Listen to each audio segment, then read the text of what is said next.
Halo Style Lovers, saya Diki Sumarsono, CEO dan founder Azan Hotel and Resorts.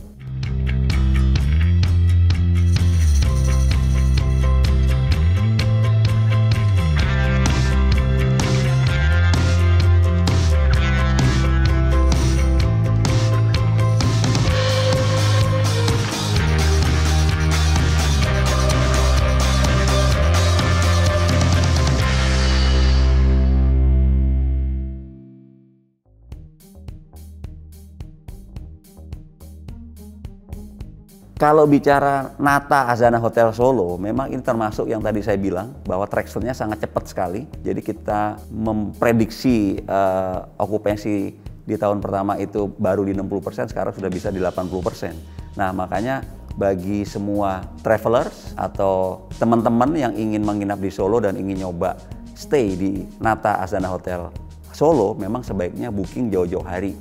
Karena memang hampir setiap hari okupansinya sangat tinggi sekali. Jadi mungkin booking kurang 2 bulan itu akan lebih baik, ya kan? Dan saya menyarankan kalau booking supaya dapat kamar itu bookingnya lewat platform kami yang namanya azanahotel.id, ya. Jadi tinggal bisa download di App Store atau di Play Store, di situ ada semua. Masuk ke Nata Azana Hotel Solo, di situ kayaknya sih kalau kurang 2 minggu masih ada lah. Ya, kalau kurang 2 minggu, tapi kalau kurang seminggu kayaknya sih udah bisa nanti kalau kurang. Tapi kalau pakai platform lain mungkin harus sebulan atau 1,5 bulan sebelumnya. Tapi kalau pakai platform azanahotel.id yang bisa di-download lewat App Store juga Play Store, kita bisa booking kurang seminggu.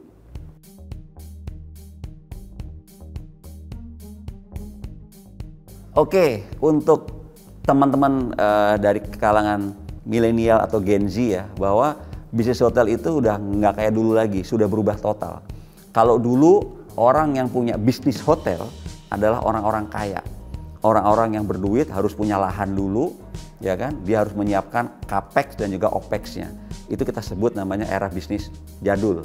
Tapi era bisnis yang sekarang ya karena adanya disrupsi ini. Jadi disrupsi itu membuat adanya bisnis model di bisnis hotel menjadi berubah.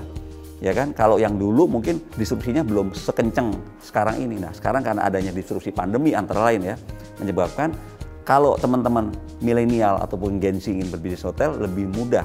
Karena apa? Tanahnya bisa sewa. Bahkan ada banyak hotel ketika adanya disrupsi pandemi itu belum bisa survive hingga saat ini.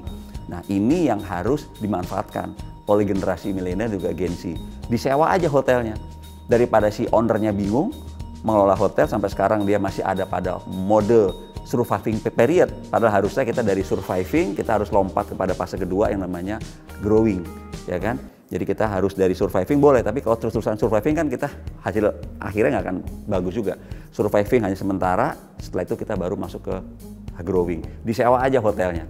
Karena dengan kita menyewa hotel itu 10 tahun tapi kita bayar per bulan dengan harga yang lebih besar dari profit yang diterima oleh si owner, itu kita bisa memulai bisnis hotel dengan mudah.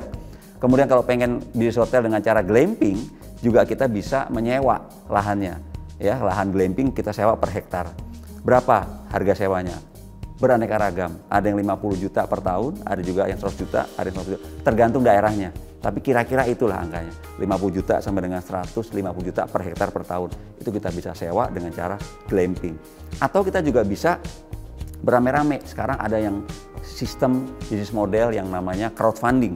Jadi kalau kita mau berbisnis hotel sendirian, modalnya gede, kita patungan bersepuluh. Bersepuluh kurang, patungan berdua-puluh. Masih kurang juga, ada lagi cara yang lain, yaitu kita separohnya itu kita pakai cara crowdfunding, separohnya kita menggunakan dana dari bank. Ya, jadi 50% kita crowdfunding, patungan 50%-nya kita bisa pakai dana dari bank. Jadi sebetulnya bisnis hotel sekarang itu lebih mudah dibandingkan dulu ya. Karena sekarang kita tidak perlu menyiapkan capex dengan opex, tapi cukup opexnya saja. Karena lahan bisa sewa, hotel bisa sewa, atau bisa collab dengan pemilik lahan atau pemilik hotel.